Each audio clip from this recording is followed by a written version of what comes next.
2019ஆம் ஆண்டு வெற்றிமாறன் இயக்கத்தில் வெளியான அசுரன் திரைப்படத்தில் தனுஷின் இளைய மகனாக கென் கருணாஸ் நடித்திருந்தார். இவரது நடிப்பு பலராலும் பாராட்டப்பட்டது. அதைத் தொடர்ந்து வாத்தி மற்றும் விடுதலை 2 படத்தில் முக்கிய கதாபாத்திரத்தில் நடித்து மக்களின் கவனத்தை பெற்றார்.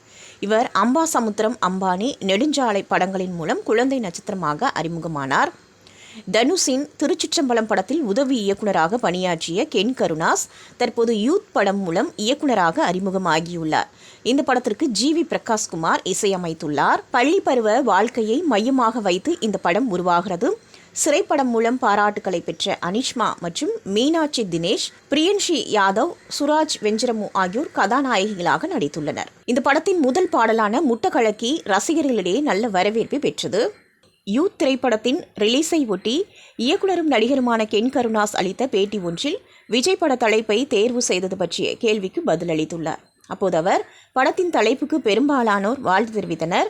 எனினும் எனது தந்தை கருணாஸ் மற்றும் நடிகர் விஜய் என இருவரின் அரசியல் முற்றிலும் முரணாக இருக்கிறதே என்று எனது தாய் கேட்டார். எனக்கு இந்த படத்தின் தலைப்பு கிடைத்தது சிறப்பான விஷயம். மேலும் இந்த தலைப்பை வாங்கியது எனக்கு நானே கொடுத்து கொண்ட அழுத்தம்தான். இந்த தலைப்புக்கு நியாயம் செய்ய வேண்டிய பொறுப்பு எனக்கு இருக்கிறது. படம் வெளியாகும் போது பட டைட்டில் குறித்து அப்படி யோசிக்க மாட்டார்கள் என்று கூறினார். இப்படம் வரும் 19ஆம் தேதி வெளியாகிறது.